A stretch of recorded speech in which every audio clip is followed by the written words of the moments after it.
Depois de quase um ano sem aulas presenciais nas escolas públicas catarinenses, o dia de 18 de fevereiro vai marcar o retorno dos estudantes às salas de aula, Sibeli. Pois é, só que uma nova mudança nesse retorno foi divulgada pelo governo. A gente vai conversar agora com o Arlis Amaro, que vai trazer essas informações para a gente. O que mudou, hein, Arlis? Bom, Sibeli, na verdade, a grande mudança aí para esse retorno que está previsto agora para o dia 18 é com relação ao retorno, a esse retorno que as escolas podem fazer, independente do nível em que se encontra a região, o nível de contágio para o coronavírus, né? Então, independente se estiver no nível gravíssimo, nível grave, alto ou moderado, as escolas, desde que tenham o plano de contingência homologado e aprovado, as escolas podem retornar e desde que também ofereçam, né, as condições adequadas para que se respeite o distanciamento entre os alunos, né, todas essas regras que devem ser observadas. O decreto que foi alterado foi o decreto número 1003 do dia 14 de dezembro de 2020 e alterado então o artigo 5º e passa a vigorar então autorizando os estabelecimentos de ensino que possuem, portanto, esse plano de contingência aprovado a retornar às aulas independente do nível de risco de contaminação. Claro que respeitando todos os regramentos sanitários, né? Essa foi a única alteração, o restante permanece tudo igual conforme previsto aí para esse retorno que deve acontecer no dia 18. Esse plano de contingência, ele estabelece uma série de regras, né, que as escolas devem respeitar. Ele foi feito por 15 instituições diferentes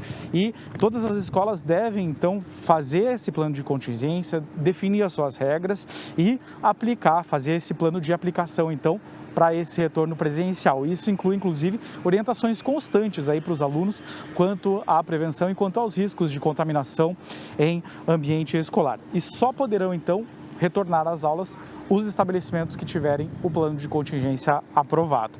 Entre as regras para esse retorno, a gente fala sobre elas agora, estão o distanciamento de 1,5 m entre as carteiras e também, se possível, os alunos devem sempre usar a mesma carteira. Então, ela deve ser marcada ali, né? O plano de contingência estabelece isso. A escola deve marcar ali com o nome do aluno e ele deve sempre usar a mesma. Prevê também que os professores troquem menos vezes de salas de aula, se possível não troquem, né? Passem o período ali de aulas inteiro dentro da mesma sala. E também evitar a troca aí de materiais pelos estudantes, né?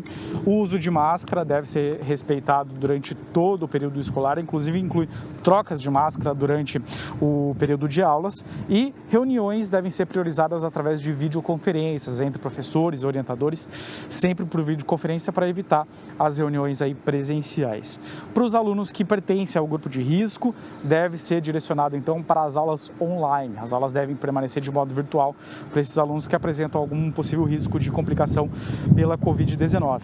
E as escolas devem ainda suspender atividades como feiras de ciências e qualquer outra atividade que concentre um número grande de alunos. Falando sobre a educação física pode acontecer desde que seja em ambiente aberto, respeite o 1,5 m de distanciamento entre os alunos e as atividades não podem ter qualquer tipo de contato físico. Então está previsto, então, seguindo essas regras, o retorno agora para o dia 18 e esse decreto então prevê que independente do risco aí que se encontra a região, as aulas podem retornar, é claro, se não tiver a greve, mas isso é assunto para o VT que entra daqui a pouquinho aqui no SCC Meio-Dia. Eu volto com vocês aí no estúdio. Entra já, Arlis Amaro, porque o Arlis explicou todas as condições para que tudo funcione e as aulas comecem no dia 18. Mas se não tiver greve, né, Fernando? Se não tiver greve dos professores.